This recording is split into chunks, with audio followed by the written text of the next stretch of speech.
Bismillahirrahmanirrahim. Assalamualaikum warahmatullahi wabarakatuh. Anak-anakku sekalian, santri Ikhwan dan Akhwat MTS Husnul Khotimah kelas 7. Bertemu kembali kita belajar tentang sejarah kebudayaan Islam dalam bab 3, strategi dakwah Nabi Muhammad SAW di Madinah. Kondisi masyarakat Madinah pra-Islam. Kota Yasrib atau yang dikenal dengan Madinah terletak di jalur perdagangan yang menghubungkan Yaman di selatan dan Syria di utara. Daerah Yasrib merupakan tanah yang subur sehingga banyak masyarakatnya bercocok tanam. Namun banyak juga yang berdagang dan berternak. Agama yang dianut oleh masyarakat Madinah sebelum Islam masuk adalah Yahudi dan Nasrani. Selain Yahudi dan Nasrani, sebagian masyarakat Madinah menganut paham paganisme. Paham tersebut meyakini bahwa berhala-berhala maupun benda-benda alam seperti matahari, bulan, dan bintang patut mereka sembah karena dianggap memiliki kekuatan. Kelompok masyarakat Madinah terbagi menjadi dua, yaitu kelompok masyarakat Yahudi dan kelompok masyarakat Arab. Masyarakat Yahudi terdiri atas beragam suku, baik suku kecil maupun besar. Masyarakat Arab juga terdiri atas beragam kelompok. Suku yang terbesar adalah Bani Aus dan Bani Khosroj. Penyebab Nabi Muhammad SAW hijrah ke Madinah.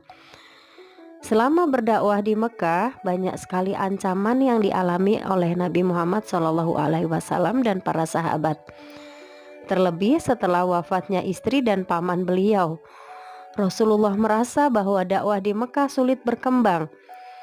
Pada tahun ke-12 kenabian, Rasulullah SAW bertemu dengan 12 rombongan haji yang berasal dari Madinah, dan Rasulullah menyampaikan dakwah tentang Islam. Masya Allah, ternyata mereka menyambut baik dan menyatakan diri masuk Islam. Mereka juga melakukan baiat di Bukit Aqobah. Baiat tersebut disebut dengan Perjanjian Aqobah. Isi dari Perjanjian Aqobah adalah diantaranya yang pertama, mereka akan setia kepada Nabi Muhammad SAW. Yang kedua, mereka akan rela berkorban harta dan nyawa. Kemudian yang ketiga, mereka tidak akan menyekutukan Allah Subhanahu wa Ta'ala. Yang keempat, mereka tidak akan membunuh dan berdusta. Yang kelima, mereka akan bersedia membantu ajaran Islam.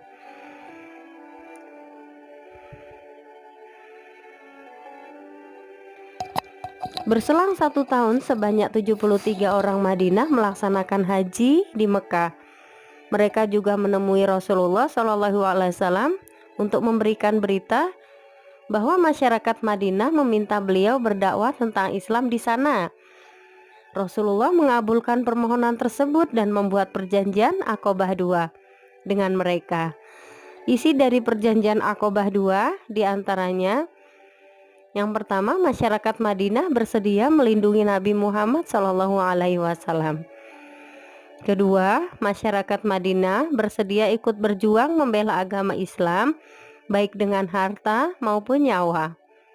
3. Masyarakat Madinah berperan aktif memajukan ajaran Islam dan menyebarkannya kepada sanak saudara.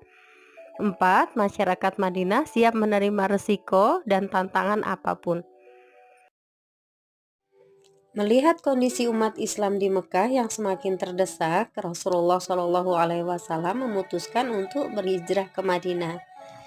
Keputusan Rasulullah SAW memilih Madinah sebagai tujuan hijrah tidak lepas dari adanya peristiwa Perjanjian Aqobah. Dengan disepakatinya perjanjian tersebut, berarti dakwah beliau sudah bisa diterima oleh sebagian masyarakat di Madinah dengan tangan terbuka. Selain itu, umat Islam akan mendapatkan perlindungan yang baik di sana. Beberapa alasan mengapa Rasulullah memilih Madinah sebagai tujuan hijrah adalah diantaranya, masyarakat Madinah memiliki sikap yang ramah. Yang pertama. Yang kedua, Rasulullah SAW memiliki hubungan kerabat dengan salah satu suku di Madinah yaitu suku Khosroj. Yang ketiga, letak Madinah sangat strategis untuk pengembangan Islam. 4. Masyarakat Yasrib memiliki pengalaman dalam berperang. Kemudian yang kelima, penduduk Madinah meminta langsung kepada Rasulullah Shallallahu Alaihi Wasallam untuk mengajarkan agama Islam. Proses hijrah Nabi Muhammad Shallallahu Alaihi Wasallam dan sahabat ke Madinah. Rencana Nabi Muhammad Shallallahu Alaihi Wasallam untuk hijrah ke Madinah sudah beliau persiapkan secara matang. Diawali oleh sahabat Abu Sholah dan istrinya, kemudian disusul dengan sahabat lain secara bertahap. Rasulullah Shallallahu Alaihi Wasallam belum berhijrah karena masih menunggu wahyu Allah Subhanahu Wa Taala berkaitan dengan perintah berhijrah. Kaum kafir Quraisy berencana menggagalkan proses hijrah Nabi Muhammad Shallallahu Alaihi Wasallam dengan cara membunuh beliau. Hal tersebut mereka lakukan pada malam hari menjelang Rasulullah Shallallahu Alaihi Wasallam beserta sahabatnya berangkat hijrah. Namun rencana jahat kafir Quraisy telah terlebih dahulu diberitahukan oleh Allah Subhanahu Wa Taala kepada Nabi Muhammad Shallallahu Alaihi Wasallam dengan turunnya wahyu surah Al-Anfal ayat 30 yang artinya, dan ingatlah ketika orang-orang kafir Quraisy memikirkan tipu daya terhadapmu wahai Muhammad untuk menangkap dan memenjarakanmu atau membunuhmu atau mengusirmu. Mereka membuat tipu daya dan Allah menggagalkan tipu daya itu. Allah adalah sebaik-baik pembalas tipu daya.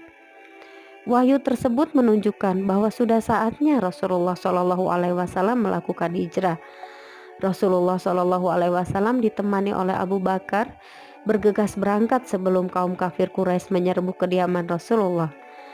Sebelum berangkat, beliau meminta Ali bin Abi Thalib untuk tidur di tempat tidur beliau dengan menggunakan selimut. Akan tetapi ketika hendak keluar, ternyata rombongan pemuda yang mengincar Rasulullah Shallallahu Alaihi Wasallam sudah mengepung kediaman beliau.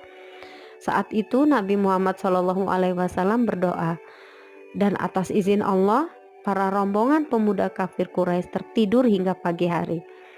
Rasulullah Shallallahu Alaihi Wasallam dan Abu Bakar meninggalkan rumah untuk kemudian bersembunyi di Gua Sur selama beberapa hari.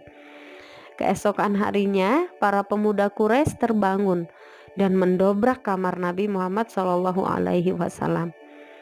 Melihat ada seseorang yang masih tidur dan berselimut, mereka mengira bahwa orang yang tidur tersebut adalah Rasulullah Shallallahu Alaihi Wasallam. Saat mereka membuka selimut, serentak mereka kaget sebab orang tersebut bukanlah Rasulullah Shallallahu Alaihi Wasallam, melainkan Ali bin Abi Thalib. Mereka bertanya dengan emosi, di mana keberadaan Nabi kepada Ali bin Abi Thalib? Namun walaupun disiksa, Ali bin Abi Thalib tetap diam. Sampai akhirnya mereka melepaskan dan meninggalkan Ali bin Abi Thalib. Rasulullah Shallallahu Alaihi Wasallam dan Abu Bakar bersembunyi di Gua Sur selama 3 malam. Orang kafir Quraisy mencari jejak Rasulullah Shallallahu Alaihi Wasallam. Dengan kekuasaan Allah, saat di depan gua ada seekor burung merpati yang sedang bertelur dan sarang laba-laba yang menutupi mulut gua. Pemuda Quraisy yakin tidak mungkin ada orang yang baru saja masuk gua. Alhamdulillah, selamatlah Rasulullah Shallallahu Alaihi Wasallam dan Abu Bakar.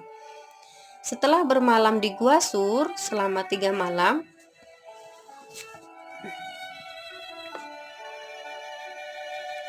Rasulullah tetap bertahan di sana selama beberapa hari, selama 3 hari.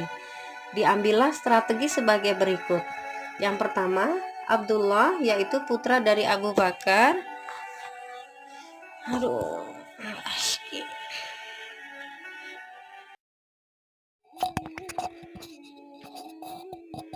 Oke, demikian materi yang bisa Ustazah sampaikan tentang strategi dakwah Rasulullah Shallallahu Alaihi Wasallam di Madinah.